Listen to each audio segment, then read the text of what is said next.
పద్మ అవార్డుల విషయంలో సీఎం రేవంత్ రెడ్డి చేసిన వ్యాఖ్యలకి కౌంటర్ ఇచ్చారు కేంద్ర మంత్రి బండి సంజయ్. నక్సల్ భావజాలం ఉన్న గద్దర్ లాంటి వాళ్లకు అవార్డు ఎలా ఇస్తామంటూ ప్రశ్నించారు. ఎంతోమంది బీజేపీ కార్యకర్తలు పోలీసుల చావుకి గద్దర్ కారణమన్నారు. గద్దర్కి పద్మ అవార్డు ఇచ్చేదే లేదన్నారు బండి సంజయ్. అవార్డులకు అర్హత ఉన్న పేర్లను రాష్ట్రం పంపించాలి. రాష్ట్రం పంపిన ప్రతి పేరుని కేంద్రం పరిశీలించదు. అర్హత ఉన్న వాళ్ళకే పరిశీలిస్తుంది, వారికే కేంద్రం అవార్డులు ఇస్తుంది అని అన్నారు బండి సంజయ్. కొద్దిమంది పంపే సమయంలో ఎవరి పేరు పంపాలో వాళ్ళ పేరు పంపాలి. కేంద్రం ఆలోచిస్తుంది. మీరు పంపిన పేర్లను ఇస్తారా? ఇది అన్ని ఆలోచిస్తారు. పంపేటప్పుడు కూడా జాగ్రత్తగా పంపాలి. మంచి వ్యక్తుల పేరు పంపాలి. వీళ్ళు మంచి వ్యక్తులు కాదంటలే నేను. పద్మశ్రీ అవార్డు వచ్చేటువంటి స్థాయి వ్యక్తులను పంపాలి. పంపిస్తారు. ఎట్టిస్తామన్నా ఎట్టిస్తాం, గద్దరికి ఎట్టిస్తాం చెప్పండి. ఆయన భావజాలం ఏంది? ఎంతమంది భారతీయ జనతా పార్టీ కార్యకర్తలను మర్డర్ చేసిన వ్యక్తులు ఆయన ఎట్టిస్తాం మేము? పక్కా అయ్యాం. మా కార్యకర్తలను చంపితే మా కార్యకర్తలు చంపిన కార్యకర్తలను పాటలు పాడినటువంటి వ్యక్తి గద్దర్. అనేక మంది పోలీసులను ఎన్కౌంటర్ చేసిన విషయంలో గద్దర్. ఎట్లిస్తాం? మీరు వంతం ఇస్తామేంది అవార్డ్స్? భయపడే ప్రసక్తి లేదు, వెనుకపోయే ప్రసక్తి లేదు. వందల మంది భారతీయ జనతా పార్టీ కార్యకర్తలు నమ్మిన సిద్ధాంతం వస్తే భారత్ మాతా కీ జై అని చెప్పి ఆందోళన చేస్తుంటే నక్సల్స్ భావజాలం గద్దర్ మా కార్యకర్తను హత్య చేయించిండు. ఎన్ఐఏ ఎంక్వైరీ చేసింది గద్దర్ గారి మీద. అనేక మంది పోలీసులను ఎన్కౌంటర్ పేరుతో మర్డర్ చేసిండు.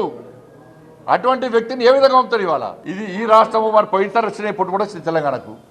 అప్పుడు ఏమన్నారు మరి? అప్పుడు ఈ రాష్ట్రము ఆ రాష్ట్రము, ఈ ప్రాంతము ఆ ప్రాంతం అని చెప్పి ఎటువంటి ఆలోచన ఉండదు. ఈ రాష్ట్రానికి ఇవ్వాలి, ఈ రాష్ట్రానికి ఇవ్వద్దని ఎక్కడ ఉండదు. ఇవన్నీ మళ్ళీ వస్తుంది. తెలంగాణ సెంటిమెంట్ను మీరు రగిలిసిన తెలంగాణ ప్రజలు అన్నీ తెలుసు. రాష్ట్ర ప్రభుత్వం ప్రతిపాదనలు పంపే సమయంలో ఎవరి పేరు పంపాలో వాళ్ళ పేరు పంపాలి. కేంద్రం ఆలోచిస్తుంది. మీరు పంపిన పేర్లను ఇస్తారా? ఇది అన్ని ఆలోచిస్తారు. పంపేటప్పుడు కూడా జాగ్రత్తగా పంపాలి. మంచి వ్యక్తుల పేరు పంపాలి. వీళ్ళు మంచి వ్యక్తులు కాదంటలే నేను.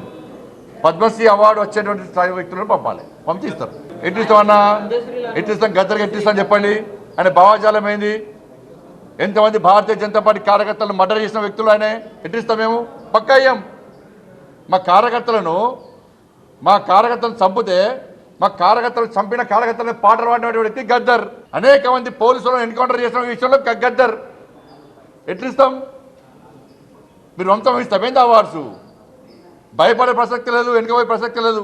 వందల మంది భారతీయ జనతా పార్టీ కార్యకర్తలు నమ్మిన సిద్ధాంతం వస్తే భారత్ మాతా కీ జై అని చెప్పి ఆందోళన చేస్తుంటే నక్సల్స్ భావజాలం గద్దర్ మా కార్యకర్తను హత్య చేయించిండు.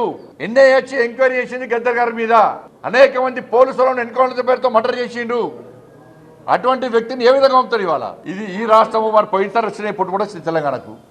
అప్పుడు ఏమన్నారు మరి? అప్పుడు ఈ రాష్ట్రము ఆ రాష్ట్రము, ఈ ప్రాంతము ఆ ప్రాంతం అని చెప్పి ఎటువంటి ఆలోచన ఉండదు. ఈ రాష్ట్రానికి ఇవ్వాలి, ఈ రాష్ట్రానికి ఇవ్వద్దని ఎక్కడ ఉండదు. ఇవన్నీ మళ్ళీ వస్తుంది. తెలంగాణ సెంటిమెంట్ను మీరు రగిలిసిన తెలంగాణ ప్రజలు అన్నీ తెలుసు.